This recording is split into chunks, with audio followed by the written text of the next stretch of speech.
the moment I pushed open the heavy glass door of Dr. Nathan Ellis's downtown practice. My hands were trembling. It was a crisp October morning in suburban Chicago, the kind where the leaves were turning gold and the air carried that sharp bite of fall.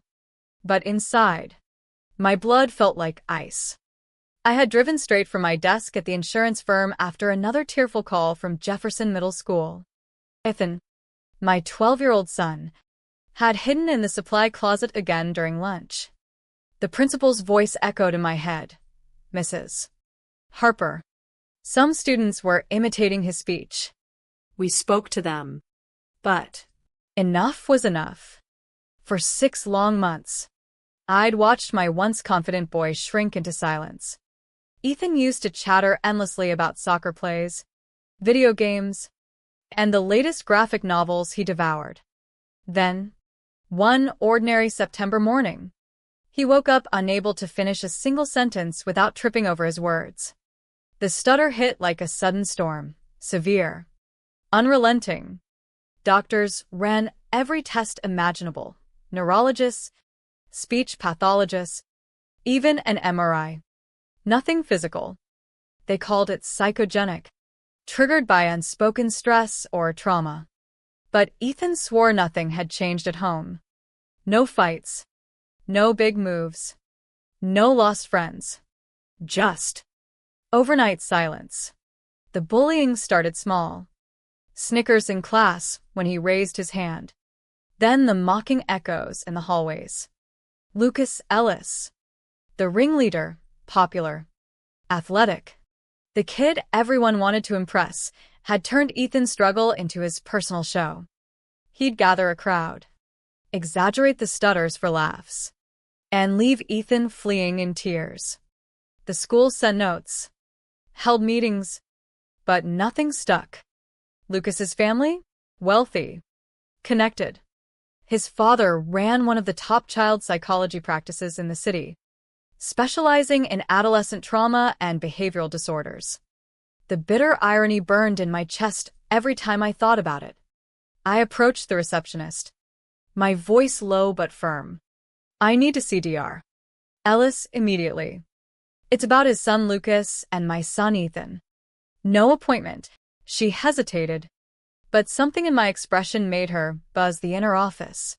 Minutes later, Dr. Nathan Ellis emerged, mid-40s. Kind eyes behind slim glasses, a rumpled button-down that suggested long hours listening to kids' pain. He looked nothing like the cold enabler I'd pictured. Mrs. Harper? I'm Dr. Ellis. Please, come into my office. His tone was professional. Come. We settled into soft leather chairs, facing a wide window overlooking Lake Michigan's distant shimmer. I didn't waste time. Your son Lucas has been bullying my Ethan mercilessly for months over his stutter. The school does nothing real about it. Ethan comes home broken every day, hiding, not eating, grades tanking. I trusted the system, but it's failing him. I'm here because you need to know what your boy is doing. Dr. Ellis's face tightened with concern. I'm truly sorry to hear this. Bullying is unacceptable. And if Lucas is involved, we'll address it head-on. But this doesn't align with the Lucas I see at home lately. He's been quiet, withdrawn, almost anxious. Can you tell me more about Ethan's stutter? When did it start exactly? I recounted the timeline. September 15th, the morning after a big soccer win. Ethan had scored twice. Celebrated with ice cream at Scoops and treats on 5th Street with his friend and the friend's mom. The next day, stutter. Full force. Tests normal. Psychological. They said. Dr. Ellis leaned forward, his calm cracking slightly as he asked for the precise evening details. 5th and Maple? The new ice cream spot. His voice dropped. He pulled up an old calendar on his desk, fingers tracing dates. My stomach nodded as he grew pale. Mrs. Harper. On September 14th, around 7:30 p.m., There was a horrific carjacking right there at that intersection. An elderly man pulled from his vehicle, beaten savagely in front of witnesses. He died days later in the hospital. Police called it brutal, multiple assailants. No mercy. The room tilted. I gripped the chair arms. You think Ethan saw it? Dr. Ellis nodded slowly. And Lucas? He was walking home from a friend's house nearby that same evening. He came back shaken, but clammed up when I asked. Said nothing happened. Never spoke of it again. But his behavior shifted, more irritable. Aggressive outbursts he couldn't explain. The pieces slammed together. Both boys, unknowingly side by side that night, had witnessed pure violence. Ethan's mind had locked his voice as protection. Talking risked reliving the screams. The blood. Lucas channeled helplessness into dominance, targeting the one kid whose stutter mirrored his own buried terror. Unconscious recognition fueling cruelty. Dr. Ellis's hands shook as he showed me session notes. Lucas's nightmares of cars speeding away.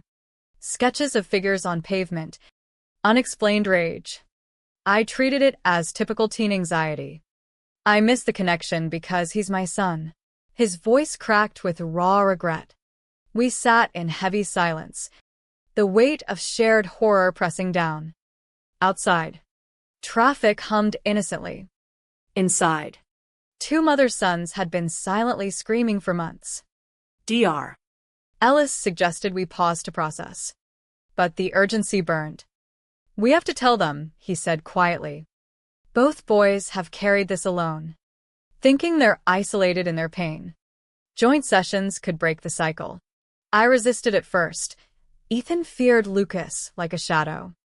But the logic pierced through. Recognizing a fellow survivor might free them both. That evening, I sat Ethan down in our cozy living room, the one with his soccer trophies still on the shelf. He fidgeted, avoiding my eyes. Buddy. I met with Lucas's dad today. Something big happened 6 months ago that explains your stutter. I described the carjacking gently, watching recognition dawn in his young face. Tears welled. I saw the man on the ground. Blood everywhere. Tyler's mom pulled us away, but I heard the hits. The yelling. She said, "Don't look. It'll give nightmares." His stutter thickened with emotion.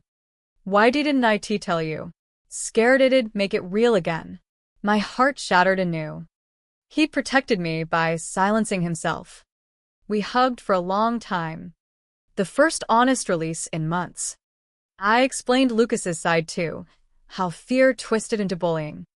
He's hurting just like you, even if it doesn't show the same way. Ethan whispered, "Will talking fix my words?" I hoped so. 3 days later, we returned to the office. Chairs arranged in a safe circle. Soft lighting. Tissues ready. Lucas arrived with his father, smaller up close than the schoolyard terror I'd imagined. Eyes haunted rather than cocky. He glanced at Ethan with a flicker of surprise. Almost recognition. Dr. Ellis began softly. Boys. You both experienced something terrifying on the same night last September. You saw violence no child should witness. You've been handling it alone. But you're not alone anymore. Tension thick in the air.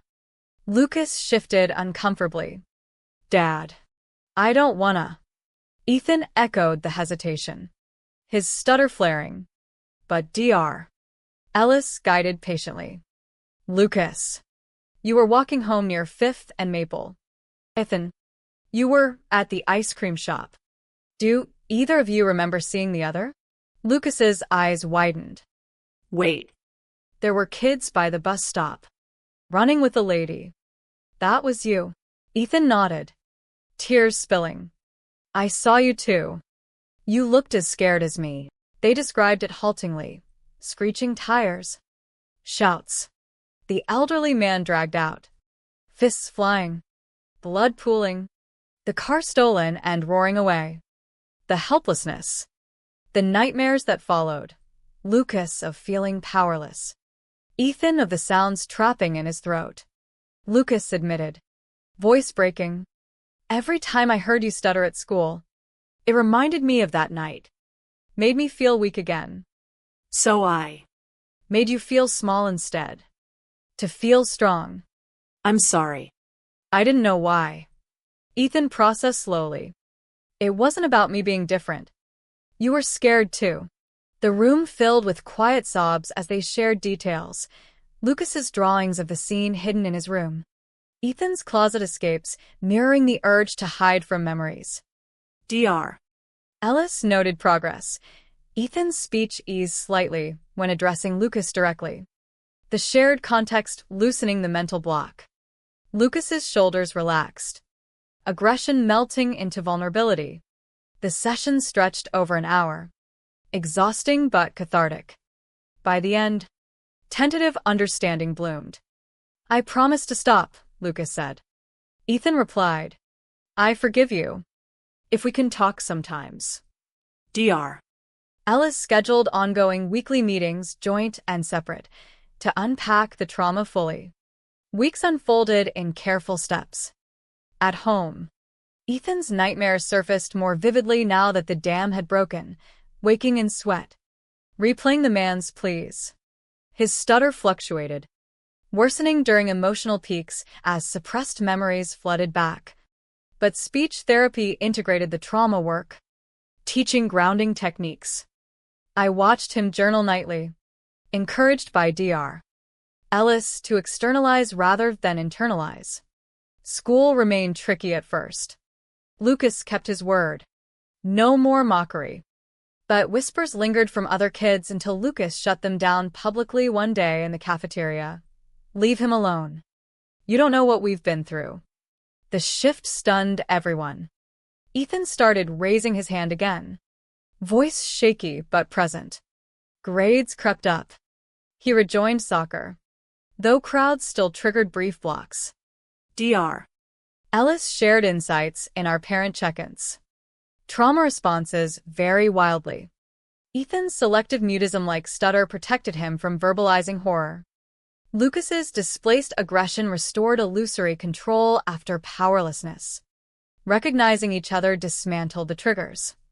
He admitted his own blind spots as a father, overlooking subtle signs amid professional busyness. Assuming adolescent angst over acute event. One joint session delved deeper. The boys recounted the exact sequence, the ice cream line. Distant sirens ignored at first, then chaos erupting. Lucas recalled freezing, wanting to run but rooted. Ethan remembered the metallic smell carried on the wind. Sharing stripped the isolation. Laughter even emerged, recalling small absurdities like dropped cones amid panic. Bonds formed, playdates replaced rivalry. Video game nights where stutters went unremarked. My own emotions churned, guilt for not probing harder initially. Relief at the connection. Anger at the system's slowness. Confronting Dr. Ellis had accidentally saved them both. He echoed my thoughts. Your courage forced the truth out. Without it, the cycle might have deepened into adulthood, chronic anxiety for Ethan, escalating behavioral issues for Lucas. By month 3, visible healing accelerated. Ethan's stutter reduced to occasional hesitations under stress. Lucas channeled energy positively, advocating in school anti-bullying clubs. Their friendship solidified, an unlikely alliance born from shared darkness. 6 months post-revelation, the therapist reported major milestones. Ethan's sessions dropped. His speech flowed nearly normally during presentations. One afternoon, he burst home grinning. Lucas and I did a group project today. I barely tripped up. Pride swelled, my boy reclaiming his voice. Lucas transformed too. Empathy replacing bravado. He defended Ethan and others, earning respect for depth rather than dominance. The boys confided in each other about lingering fears. Nightmares fading as verbal processing continued. Dr. Ellis and I reflected often. Shared trauma can forge profound connections, he noted. Speaking robs memories of power. Yet questions lingered. Had we intervened sooner?